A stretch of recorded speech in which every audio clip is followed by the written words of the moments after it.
Eu falo 5 línguas fluentemente, bem, e 2 mais ou menos consigo me virar, assim, me comunicar.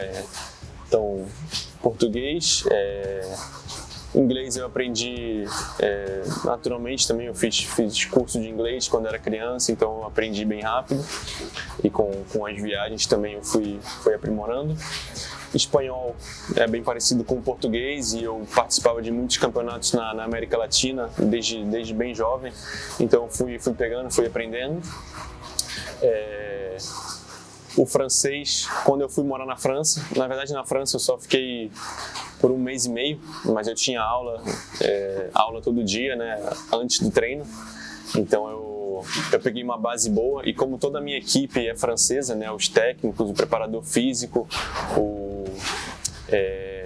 vários companheiros de treino também, eu sempre estava ouvindo a língua francesa e acabei pegando naturalmente também.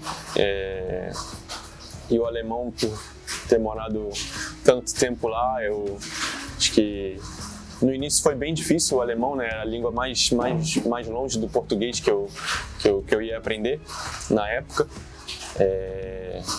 Mas eu decidi, depois de um tempo, que eu realmente precisava aprender, né? Senão eu ia me arrepender de ter ficado tanto tempo lá e depois não ter aprendido a falar bem a língua. Eu falava um pouco.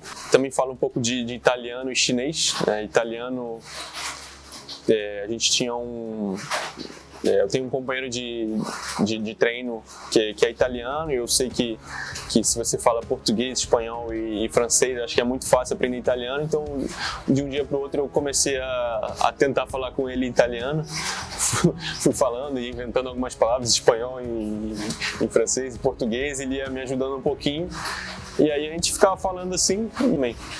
E chinês, obviamente, foi o mais difícil, né? Por ser atleta de tênis de mesa, tem tantos jogadores chineses, mesmo em outros países, muitos chineses naturalizados, então acho que seria muito... Eu tenho muitos fãs na China também, então achei que seria bem interessante aprender a língua. E esse foi mais na raça mesmo, eu resolvi aprender sozinho, de um dia para o outro, fui vendo vídeos, procurando na internet, então eu todo dia fazia um pouco, estudava chinês sozinho. Uma vez quando no início da pandemia, na primeira competição depois da pandemia, a gente foi para a China fazer uma espécie de bolha, de competições numa bolha, né? E a gente teve que fazer uma quarentena antes, né? De 1 ou 2 semanas. E eu lembro que durante essa quarentena eu